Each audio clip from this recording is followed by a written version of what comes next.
बाल वैज्ञानिकों, हम जान रहे हैं लिविंग ऑर्गेनिज्म की प्रॉपर्टीज के बारे में, अर्थात सजीवों के विशिष्ट लक्षणों के बारे में। अब तक हम जान चुके हैं कि ऑल ऑर्गेनिजम्स नीड फूड। सभी सजीवों को भोजन की आवश्यकता होती है। All living organisms show growth. सभी सजीव वृद्धि करते हैं। All living organisms respire. सभी सजीव सांस लेते हैं। And all living organisms respond to stimuli. सभी सजीव उद्दीपन के प्रति अनुक्रिया करते हैं। Let us know some more properties today, and that is living organisms and excretion.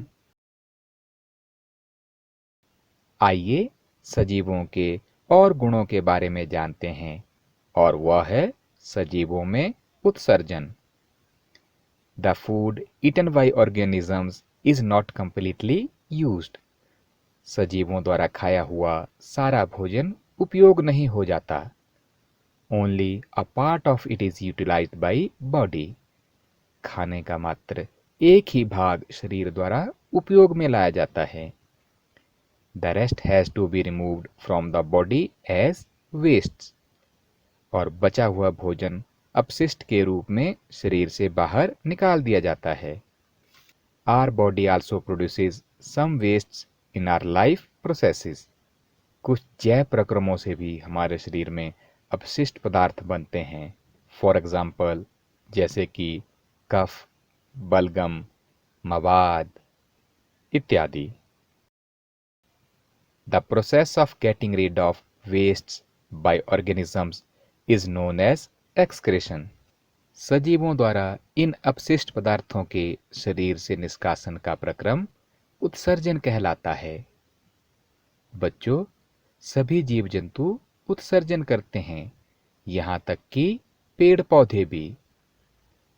The mechanism of excretion in plants is a little bit different. पौधों के उत्सर्जन का तरीका थोड़ा सा अलग होता है। Some plants store the waste products within their parts as they do not harm the plant. कुछ पौधे हानिकारक अपशिष्ट को अपने अंदर ही इस तरह से इकट्ठा कर लेते हैं कि जिससे पौधे को भी हानि ना हो। Some plants remove waste products as secretions. तो कुछ पौधे स्राव द्वारा इन अपशिष्ट पदार्थों को बाहर निकाल देते हैं। Next property of living organisms is that they reproduce their own kind. सजीवों का अगला लक्षण है कि वे सभी प्रजनन करते हैं। You have seen the nests of the birds. आपने पक्षियों के घोंसले तो देखे ही होंगे। देखे हैं ना सबने? Birds lay eggs in the nest. पक्षी घोंसलों में अंडे देते हैं। After hatching, young birds come out. अंडों के फूटने से छोटे छोटे बच्चे बाहर निकलते हैं। Animals reproduce their own kind. जंतु प्रजनन द्वारा अपने समान बच्चे पैदा करते हैं। सबका प्रजनन करने का तरीका अलग होता है। कुछ अंडे देते हैं तो कुछ सीधे बच्चों को जन्म देते हैं। आइए देखते हैं कुछ सजीवों को उनके बच्चों के साथ।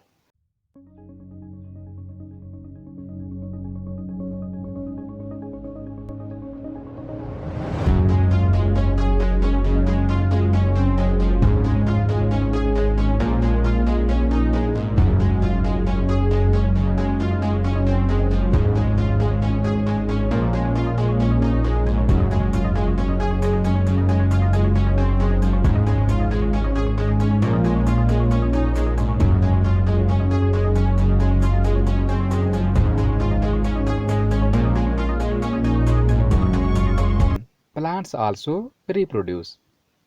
बच्चों, पौधे भी प्रजनन करते हैं। Many plants reproduce through seeds. कई पौधे बीजों द्वारा प्रजनन करते हैं। Plants produce seeds which can germinated and grow into new plants. पौधे बीज उत्पन्न करते हैं जिनके द्वारा प्रजनन से वे नए पौधे बनते हैं। Some plants reproduce through parts. कुछ पौधे तो कलिकाओं द्वारा यानी कि पौधे के भाग से ही जनन कर लेते हैं। For example potato with the bud. उदाहरण के लिए आलू जिसकी कलिकाएं आपको स्पष्ट दिख रही हैं, इन्हीं कलिकाओं से आलू प्रजनन करता है। Plants also reproduce through cuttings. पौधे कलन विधि द्वारा भी प्रजनन करते हैं, यानी दूसरे पौधों को उत्पन्न करते हैं। आप किसी पौधे का एक छोटा सा भाग काटकर उसे कलन विधि द्वारा बड़ा कर सकते हैं। तो बच्चों, कल हम जानेंगे कि सजीव गति करते हैं।